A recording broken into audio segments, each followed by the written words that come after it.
talking to Johnny Stancil. Johnny was with Used People. What did you play with Used People, Joe? I was a mainly the rhythm guitarist and associate songwriter. Okay. Co-composer. Co-composer. And who was the other one? Allan? And we had Allan was the front man, lead singer, and Rick Militello was the bass player / lead guitarist. I think I played bass on 1 or 2 songs. Okay. So we would switch off. You play guitar? I play guitar. Rhythm guitar. Yeah, second guitar, yeah. So how did you guys form? Like kind of an offshoot of the Cichlids, right? We were an offshoot to the Cichlids in another band called the Breakers. Okay. Who was in the Breakers? The Breakers was Bob Vanderborg was a singer-songwriter. Right. And drummer was Joe DeCarmine.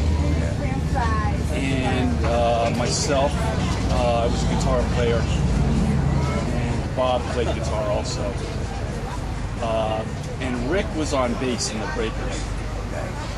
So how did the Breakers segue to use for Cichlids? It was an interesting thing. I was with the Breakers, and Bob wrote all the material. Okay. After we started to get going, we started doing gigs at the Agora. And I started to want to do some creative stuff. I wanted to write a little bit.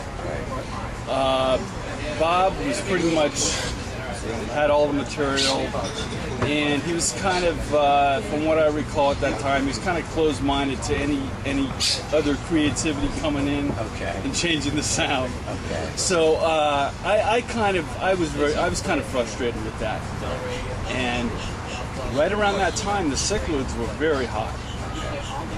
And I had my eye on the Cichlids, and I said, this band is going to see success, so, which is where I wanted to go, you know. Yeah. So, all of a sudden, I don't know, I found out that Allan was out of the Cichlids. Okay, you know how that happened? Now I do, in hindsight, because Allan just revealed to me that he actually quit the Cichlids. He wasn't booted out, but he quit the Cichlids. I got fired from my band. And then my bass player told me, "No, you quit." 25 years later. Yeah. So go ahead. So somehow Allan was coming around watching the Breakers, and I knew who he was, and somehow we connected. And it was thrown out there that Allan managed the Breakers. I think that lasted about 2 weeks, 2 or 3 weeks. Yeah. And I expressed to Allan that I wanted out of the Breakers. Okay. And we started talking, and I said, let's do this. I think we can do it. And Allan was a part of the formation too. He said, "Yeah, I think we can put something together that's hot and successful." And so we did it. And I recruited Rick. That would be Rick Militello. Okay. What is it? Glenn LaPierre? You need a box for your burgers to work. Glenn LaPierre. You want a box? Yeah, please. You need a box over. Glenn LaPierre, okay. Glenn LaPierre. So we had, first it was Allan and myself. From what I recall, we started writing material. Just me and Allan. And then I recruited Rick a little while later.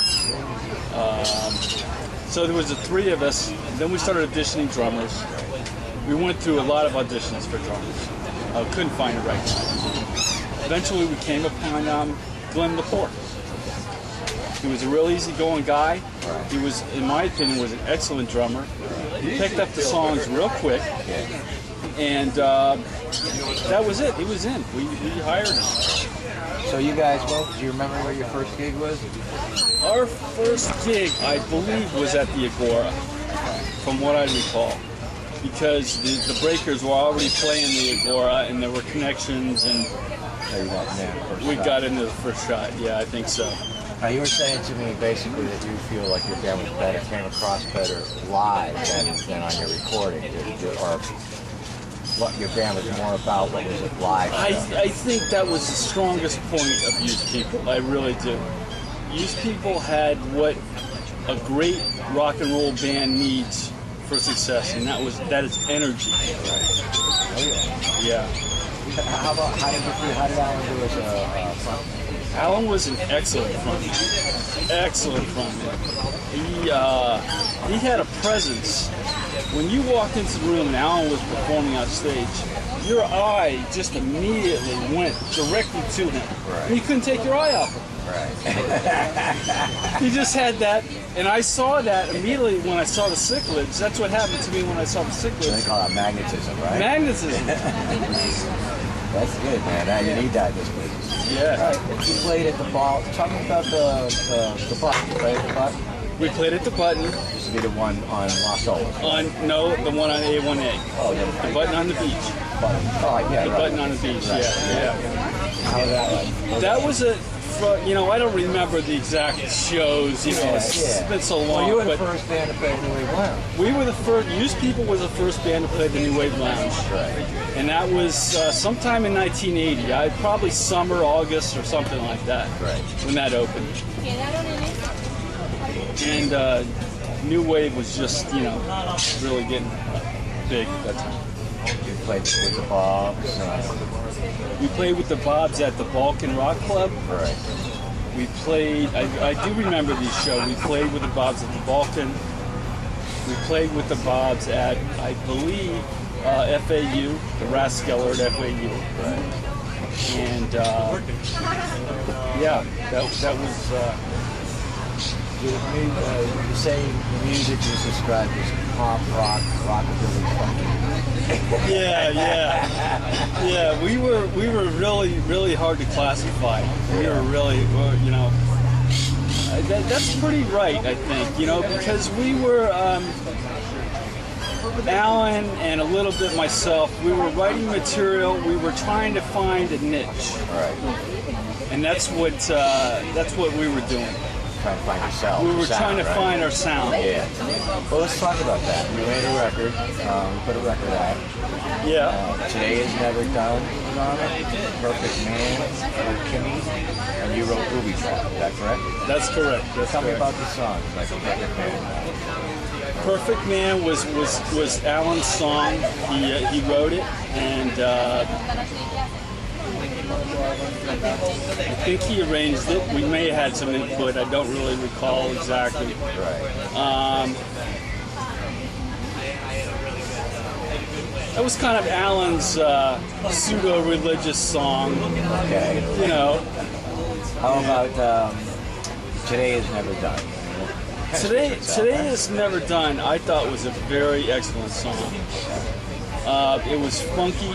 It had a funkiness to it, which was kind of big at the time. It was, was cool to do at the time, and it was still had a rock edge to it. And one of the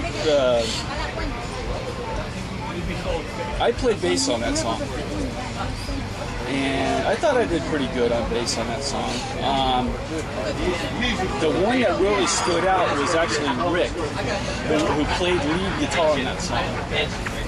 Just an excellent lead guitar player, Rick Militello was. Where did you guys record that? We recorded it at a little studio, I think in Hollywood. I don't remember the name of the studio. But the record was on a little label called Edge Records. Is that your own label, or? No, that was a little independent label named Edge